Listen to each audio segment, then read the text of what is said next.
पूरे स्टेशनों बदल होवे गाड़ी, ताड़ा ताड़ी नामते हलो 6 घंटा काल, भागते होवे यात्री शालाएं। नमस्कार साथियों, जय जोहार।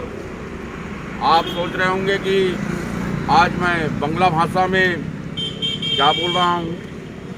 यह कुछ पंक्तियाँ हैं, रविन्द्रनाथ टैगोर ने यह पंक्तियाँ लिखी थी और वह अपनी पत्नी का इलाज कराने के लिए यहाँ गौरेला पिंडा रोड के सैनिटोरियम अस्पताल में जब पहुँचे थे, तब यह पंक्तियों का उल्लेख और इस बात को लिखा था उन्होंने बिलासपुर रेलवे स्टेशन में।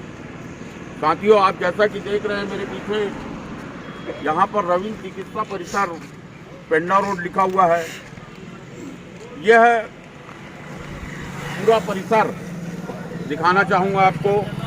गुरु रविन्द्रनाथ टैगोर, जिन्होंने भारत के राष्ट्रीय गान जनगण मन की रचना की थी, नोबेल पुरस्कार, महान साहित्यकार गुरु रविन्द्रनाथ टैगोर के नाम उनके स्मृति पर रखा गया है। बताना चाहूँगा कि गुरु रविन्द्रनाथ टैगोर हमारे इस गौरेला पिंडा रोड में क्यों आए थे। आज़ादी के पूर्व भारतवर्ष में उन दिनों टीबी की बीमारी जो थी वह लाज बीमारी थी, जो कि यह संक्रमण बीमारी थी, एक दूसरे से फैलती थी।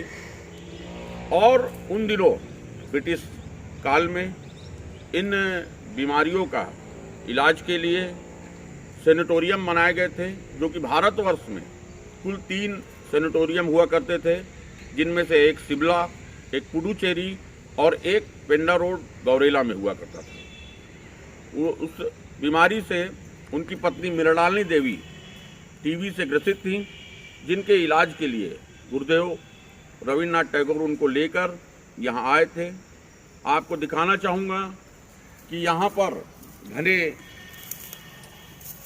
वृक्ष, पेड़ पौधे, यहाँ की आबो हवा, जो कि एक सुखद रूप से टीबी के पेशेंट के लिए रखने के लिए हुआ करती थी। इस पूरे प्रांगण में अलग अलग स्थानों पे लगभग यह क्षेत्र में 102 एकड़ में लगभग छोटे छोटे कॉटेज बनाए गए थे। इन कॉटेज में अलग अलग मरीजों को रखा जाता था। उन मरीजों को एक दूसरे से संपर्क नहीं होता था, जो कि खांसने और हवा के संक्रमण से यह बीमारी फैलती थी। इस वजह से उस समय इलाज के लिए अलग अलग कॉटेज में मरीज को रखा जाता था।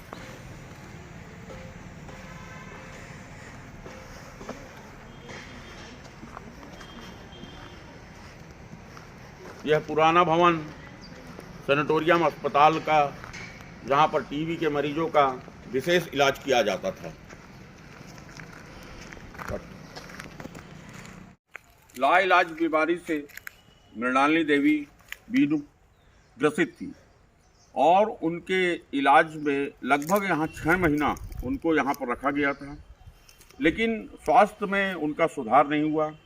अंततः मृणालिनी देवी बीनू का दुखद निधन हो गया यहीं, और यहीं पर उनको, ये देखिए समाधि, उनको यहाँ पर दफनाया गया है, क्योंकि ऐसा माना जाता है कि टीबी पेशेंट को यहाँ पर दफनाया जाता था। तो पूर्व में यहाँ पर समाज सेवियों ने एक मिट्टी गारे की समाधि बनाई थी, जिसे बाद में कुछ लोगों ने ध्यान देकर इसको सीमेंटेड एक समाधि प्रतीक के रूप में रखा हुआ है। यह मृणालिनी देवी की समाधि है।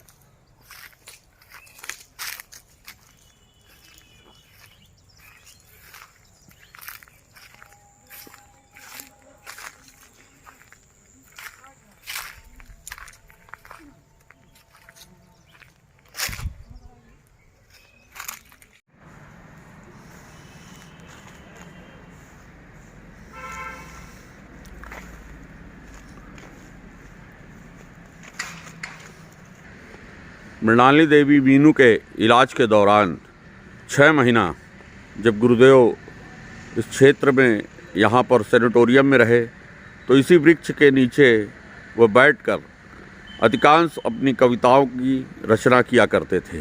यह यादगार वृक्ष आज भी उनकी स्मृतियों को समेटे हुए बड़े गौरव से यहाँ पर खड़ा हुआ है। साथियों, अभी आप सभी ने मैंने बांग्ला में कुछ पंक्तियाँ बोली है, इसका हिंदी अनुवाद आपको बताना चाहूँगा। बिलासपुर स्टेशन पर बदलनी है गाड़ी, जल्दी उतरना पड़ा, मुसाफिर खाने में 6 घंटे है ठहरना। इसको लिखा था गुरुदेव रविन्द्रनाथ टैगोर जी ने अपनी एक किताब या कविता संग्रह फांकी में। आज उस फांकी किताब का मैं जिक्र करना चाहूँगा कि गुरुदेव ने वह फांकी क्यों लिखी और उसका महत्व क्या है। गुरुदेव अपनी पत्नी, बीमार पत्नी मृणालिनी देवी बीनू को लेकर यहाँ टीबी अस्पताल पेंडा रोड गौरेला पहुँचे थे। उनके इलाज के लिए वे हावड़ा से बिलासपुर पहुँचे और इनको गौरेला पेंडा रोड आना था। इनकी ट्रेन 6 घंटे बाद थी। उन दिनों इक्का दुक्का ट्रेन ही इस मार्ग पर चलती थी। गुरुदेव बिलासपुर स्टेशन पहुंचने के बाद 6 घंटे ट्रेन के इंतजार के लिए अपनी कविता में इसका जिक्र किया था।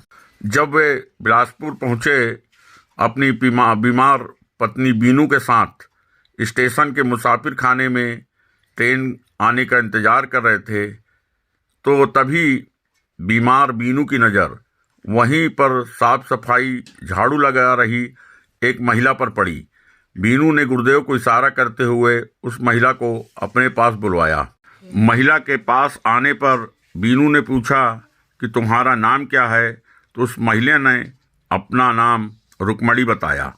बीनू ने पूछा वह यह साफ सफाई झाड़ू लगाने का काम क्यों करती है, तो रुक्मणी ने बताया उसकी एक बेटी है जो विवाह योग्य है और उसके विवाह हेतु धन राशि इकट्ठा करने के लिए वह मजदूरी कर रही है। बीनू ने पूछा रुक्मणी से कि उसके विवाह हेतु तुमको कितने धन राशि की आवश्यकता है, तो रुक्मणी ने बताया कि उसे 20 रुपये की आवश्यकता है, जिससे उसकी बेटी का विवाह हो जाएगा। बीमार बीनू ने गुरुदेव से आग्रह किया कि उस महिला को वे 20 रुपया दे दें। गुरुदेव ने स्वीकृति देते हुए कहा कि 100 रुपये के छुट्टे कराने के लिए मुझे बाहर जाना होगा। मैं इस महिला को साथ में ले जाकर बाहर 20 रुपये दे देता हूँ। इतना कहकर गुरुदेव उस महिला को स्टेशन के बाहर ले जाकर गुरुदेव ने उस महिला को खूब धमकाया और उन्होंने कहा कि झूठ बोलती है, स्टेशन में काम करने की झूठी बात बोलकर लोगों से पैसे ऐंठती है, चलो इसे स्टेशन मास्टर के पास इसकी शिकायत करूँगा। तब वह महिला वहाँ से भाग गई। वापस लौटने पर बीनू ने गुरुदेव से पूछा कि उसे पैसे दे दिए, तो गुरुदेव ने कहा हाँ दे दिया। गुरुदेव यहाँ अपनी पत्नी के साथ सेनेटोरियम अस्पताल पहुँच चुके थे और बीनू लाइलाज बीमारी टीबी से ग्रसित थी। यहाँ पर उनका इलाज चला। काफ़ी मशक्क़त के बाद अंततः उनका देहांत यहाँ पर हो गया। पत्नी वियोग में गुरुदेव बहुत ही दुखी थे, व्यथित थे। उनको सबसे ज़्यादा दुख इस बात का था कि उन्होंने अपनी बीमार पत्नी की अंतिम इच्छा पूरी नहीं की, उनसे झूठ बोला था। उस महिला रुक्मणी को पैसे नहीं दिए थे। गौरेला से वापस बिलासपुर लौटने पर गुरुदेव ने उस रुक्मणी को बहुत खोजा, लेकिन वह कभी नहीं मिली। आसपास पता करने पर मालूम पड़ा कि वह अपने पति के साथ किसी गांव में चली गई है। पत्नी वियोग में दुखी गुरुदेव ने बिलासपुर स्टेशन पर बैठकर एक फांकी नामक कविता लिखी थी, जो कि यह बंगला शब्द है जिसका अर्थ होता है छलना या धोखा देना। गुरुदेव की यादों को समाहित करते हुए आज बिलासपुर रेलवे स्टेशन ने इस कविता को यहाँ संग्रहित कर बाह्य दीवार पर टांगा है। साथियों, क्षेत्र से जुड़ी विशेष जानकारी मैं आपको सदैव निरंतर देता रहा हूं और आगे भी देता रहूंगा।